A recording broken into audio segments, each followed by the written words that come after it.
some time to look at questions 1 to 5.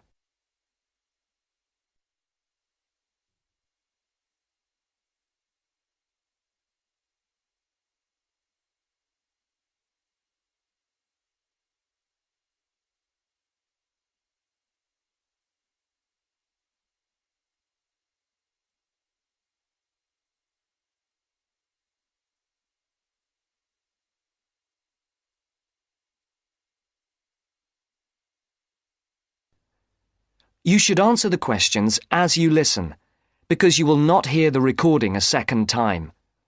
Listen carefully and answer questions 1 to 5. Platinum Card Service, Rebecca speaking. How may I help you? I've got a few problems with my credit card account. Okay. What is your credit card number? Let's see. It's here somewhere. Here it is. Can I just take the card number, please? Yes, it's 6992 6992 3443 3443 1147 1147 8921. 8921. Right. Can I just check that? 6992 3443 1147 8921. That's it. And your name? Carlos de Silva. I just need to check a few details for identification and security, if you'll bear with me. That's okay. And what's your postcode?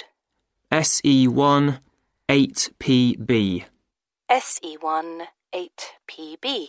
That's it. Vauxhall Close, London? Yes, that's right. And the house number? 43. And can you give me your date of birth? 13th of the 7th, 63. And one further check, if I may. Can you give me your mother's maiden name? Yes, it's Moore. Is that Moore? Yes, that's it. Before the caller and operator continue their telephone conversation, look at questions 6 to 10.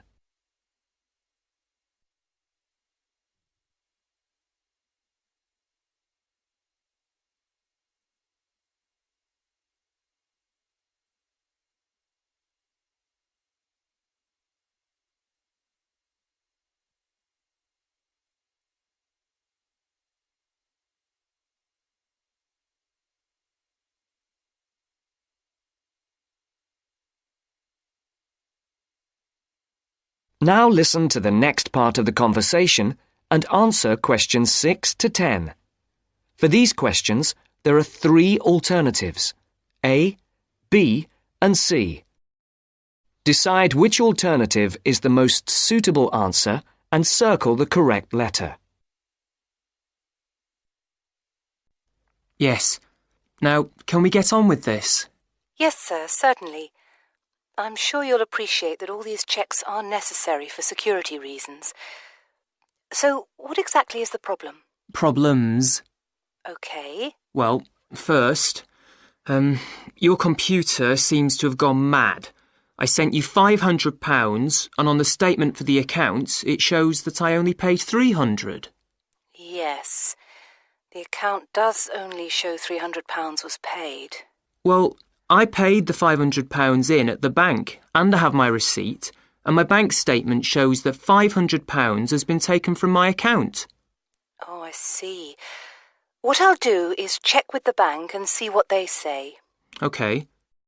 You said there was something else? Yes, as if that wasn't enough. My account shows that £107.27 was paid to a company called Pan Express. I don't know who this is. Let's have a look. Well, it is genuine. I can assure you it's not mine. It was made on the evening of the 12th of May. Maybe it's a restaurant bill you forgot about? There's no way that... Oh, wait, hold on. Yes. Oh, it's okay. I've just realised what it is. It is a restaurant bill. The name of the company is different from the name of the restaurant. My mistake. I'm sorry. That's okay. Was there anything else? I don't know if I dare. What is it anyway? Well, it's, the amount of interest seems to have gone up. If you look at your statement for April, you'll see that the rate went down from 16.27% to 14.99% that month. Oh, yes, you're right. Was that everything? Yes, basically, it is. OK. And can you check my payment? Oh, yes, I'll do it. Can I phone you back? I'll be at home for the next 2 hours. I have to leave at 11. Right. What's your number? 020 7989 7182. Hold on. 020 7979? No, it's 7989 and then 7182. So it's 020 7989 7182. Yes, that's it. OK, I'll phone you straight back. Thanks. Bye. That is the end of part 1. You now have half a minute to check your answers.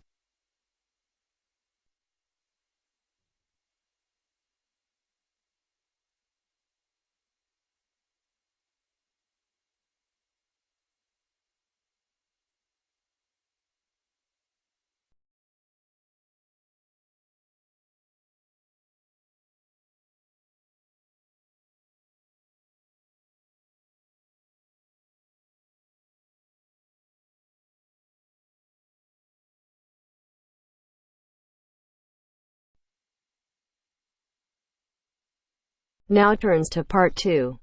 Part 2. You'll hear part of a free class about safety around campus. First, you have some time to look at questions 11 to 14.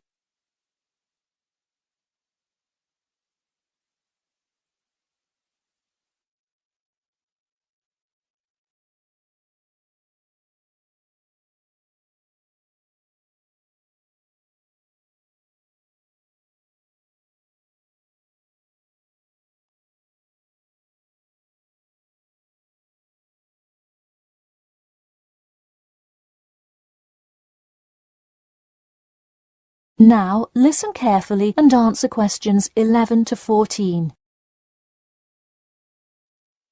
Good evening. I'm Geoffrey Miller from the University of Nottingham Student Union, and in this week's free class, Carlos Garcia is going to tell us about safety around campus. Over to you, Carlos. Thank you, Geoffrey, and thank you all for your attendance today. Also, I'd like to thank the Student Union here at the university for organising this lecture. Well, I've been serving and protecting the city of Nottingham for over 20 years now as a member of the police department. Does anyone know what type of crime is the most prevalent on campus? I heard someone say drugs and alcohol. That actually isn't too much of an issue.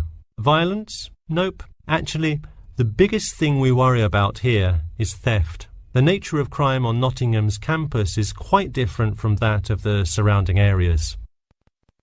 Crime rates across the East Midlands are very difficult to control. We'd like to see the rate stay the same for this calendar year, but it has been increasing steadily over the past 3 years. On campus, however, I'm happy to say that the overall crime rate has fallen this year.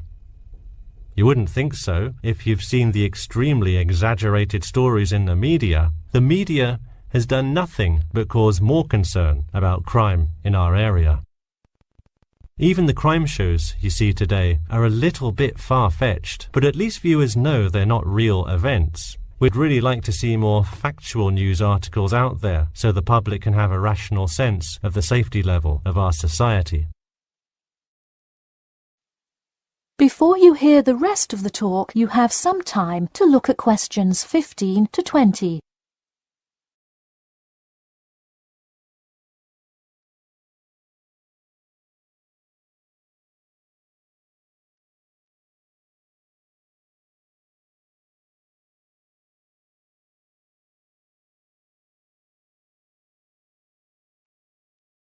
Now listen and answer questions 15 to 20.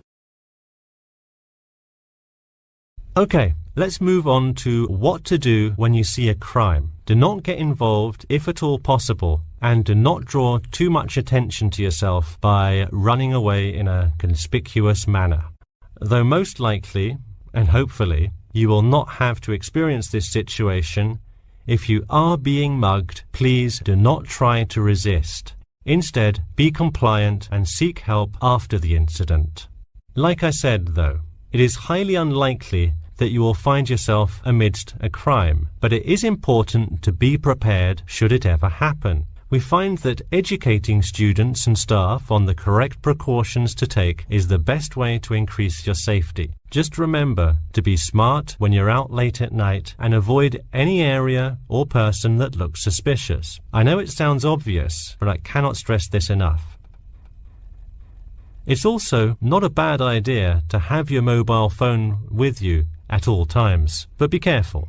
If you're chatting on your smartphone on your way home, you're a prime target for thieves. I'd like to see a show of hands. How many people have left work or the library after 10 p.m. to go home before? A lot of you, right? If you do have to go home late at night, please don't walk home alone. More often than not, there's someone there that will be walking the same direction as you at some point. Walk home with a friend or co-worker. Even if you must use your phone to call someone that's nearby to walk with you, it's always safer to walk home with someone. So when you're walking home, you may feel more comfortable with some sort of self-defense, such as pepper spray. Now, it's your call whether you want to carry something like this or not. However, I absolutely advise against carrying a knife or any other offensive weapon. All too often, they can be used against you if you're disarmed, putting yourself in more danger. For all those interested, the Recreation Centre offers a free self-defense class to all students every Thursday evening. While obviously an introductory self-defense class may not equip you to fight off villains like a regular superhero, it does come in handy sometimes. After taking a self-defense class, you'll surely be more aware of possible dangers and how to deal with them. So hopefully now you have a more complete understanding of the nature of crimes committed on your campus and how to avoid being a victim.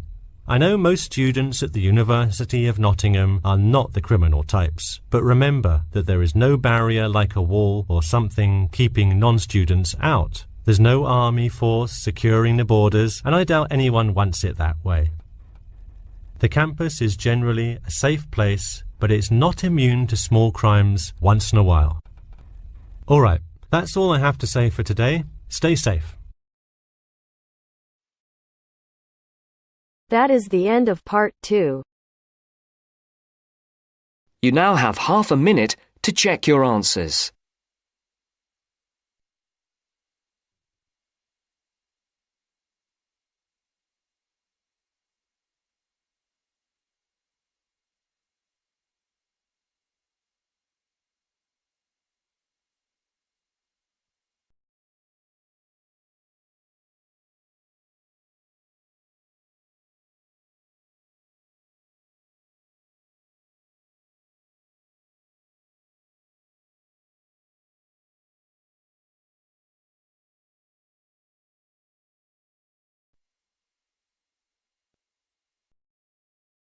Now turns to part 3. Part 3. You will hear two students, Sharon and Zhao Li, talking to their tutor about a presentation they gave the previous week. First, you have some time to look at questions 21 to 23.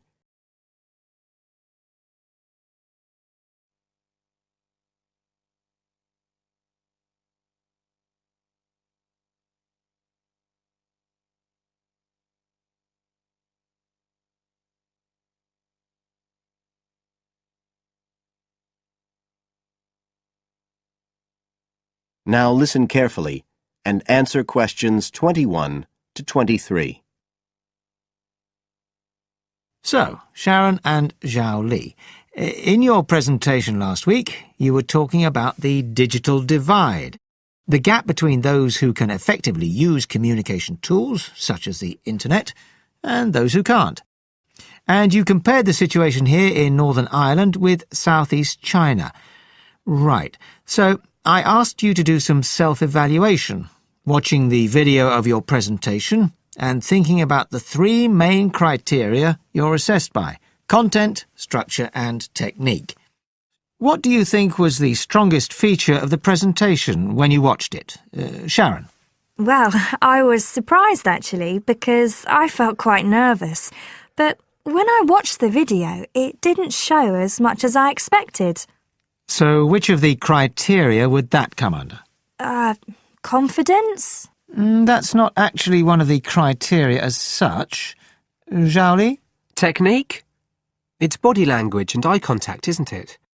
Well, I didn't think I looked all that confident, but I think that our technique was generally good, like the way we designed and used the PowerPoint slides. So, you both feel happiest about that side of the presentation? Yeah. OK, now on the negative side, what would you change if you could do it again? Well, at first I'd thought that the introduction was going to be the problem, but actually I think that was OK. We defined our terms and identified key issues. It was more towards the end. The conclusion wasn't too bad, but the problem was the questions. We hadn't really expected there'd be any, so we hadn't thought about them that much. OK, anything else? Well, like Zhao Li says, I thought the conclusion was OK, but when I watched this on the video, I thought the section on solutions seemed rather weak. Can you think why?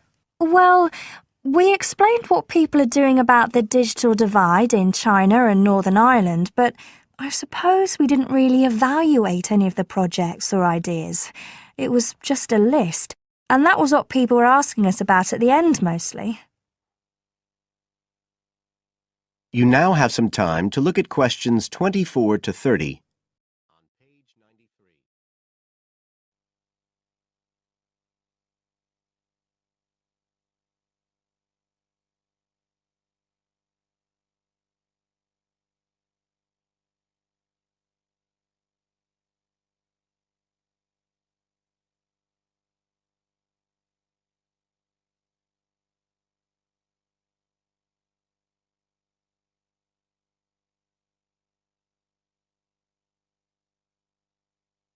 Now listen and answer questions 24 to 30. OK. Now, I also asked you to get some peer evaluation from the other students. Yes, well, people said it was interesting, like the fact that in China the internet was used more for shopping than in Northern Ireland.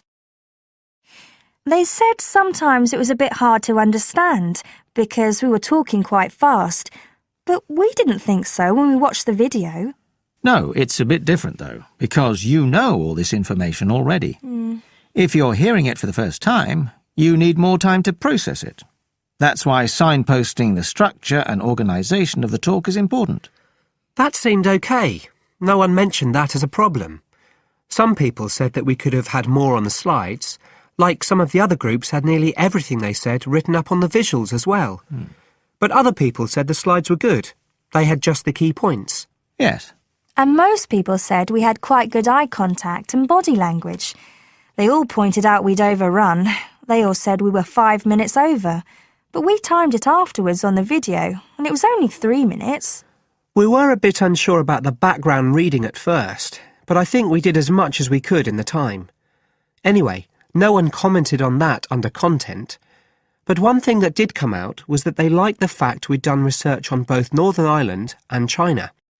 Most other people had just based their research on one country. We managed to get quite a lot of data from the internet, although we had to do our own analysis, and we did our own surveys as well in both countries. So the class gave us best feedback for content, but it was all OK. Right. Well, that's quite similar to the feedback I'm giving you. I was very impressed by the amount of work you'd done and by your research methodology. So, actually, I'm giving you full marks for content. 5. The structure of the presentation was good, but not quite as good as the content. So, I gave that 4. And the same for technique. So, well done. Thank you. Now, the next stage is to write up your report. So, just a few pointers for you here. First of all, in your presentation, I think your ending was rather abrupt. You suddenly just stopped talking. Yeah. It wasn't a big problem, but think about your closing sentences in your report. You want to round it off well. One thing I forgot to mention earlier was that I felt a very strong point was that after you'd given your results, you explained their limitations. The fact that we didn't have a very reliable sample in terms of age in China. Yes, that section. So don't forget to include that. And you had some excellent charts and diagrams, but maybe you could flesh out the literature review a bit. I can give you some ideas for that later on if you want. OK, is there anything else you want to ask? No, thank you. Thanks. That is the end of part 3. You now have half a minute to check your answers.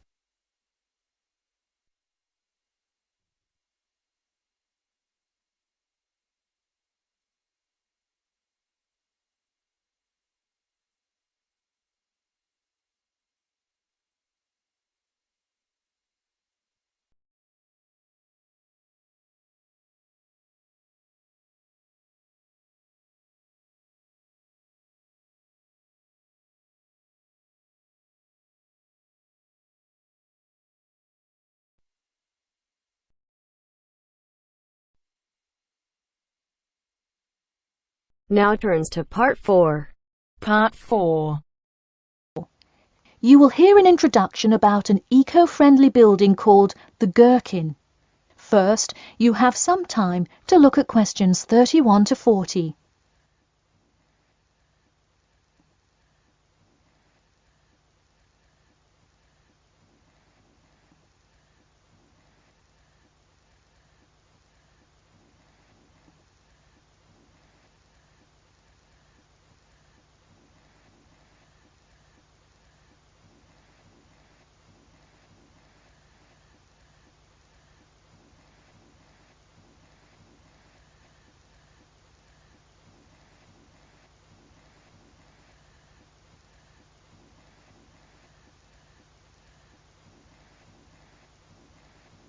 Now, listen carefully and answer questions 31 to 40. Today, I'd like to tell you about how UK architects are playing their part to address the issue of global warming. You have seen many of these iconic buildings while going about your everyday life, but you may not know how they are affecting your tomorrow. In 2003, construction was completed on the famous Swiss rebuilding, or more informally called the Gherkin, a true masterpiece commissioned by the law offices of Foster and Partners. This is not the first ambitious endeavour of the firm. They are renowned for their various philanthropic environmental efforts. The Gherkin, with its cut-and-edge green initiative and sharp design, is gaining recognition as an icon in modern architecture. You can pick it out of the London skyline by its unorthodox cigar shape. While its appearance is the obvious attribute at which to marvel, there is far more to this building than meets the eye. And let's face it, there's a lot about this building that meets the eye. The building helps reduce the city's carbon footprint in a number of ways. Just a quick note, in case you're not familiar with the term carbon footprint, get used to it. It's a buzzword you'll hear relentlessly to talk about reducing emissions. Think of it as the amount of harmful greenhouse gases that are given off into the environment by a single person, organization, or product. So going back to the Gherkin building, perhaps the most obvious as well as the most significant eco-friendly feature is the glass windows, which allow light to pass through the building, both reducing heating costs and brightening up the workspace. The ingenuity behind the various eco-friendly aspects of the Gherkin has seen its fair share of publicity both from serious and silly sources. In a recent April Fool's Day edition, One e-publication printed a story detailing plans to replace 50% of the current exterior with grass, which would not only make large steps in the name of sustainability, but also give the building the green hue that would truly earn it the nickname of the Gherkin. The only drawback is, as you may have guessed, that this story was an April Fool's Day joke and completely made up.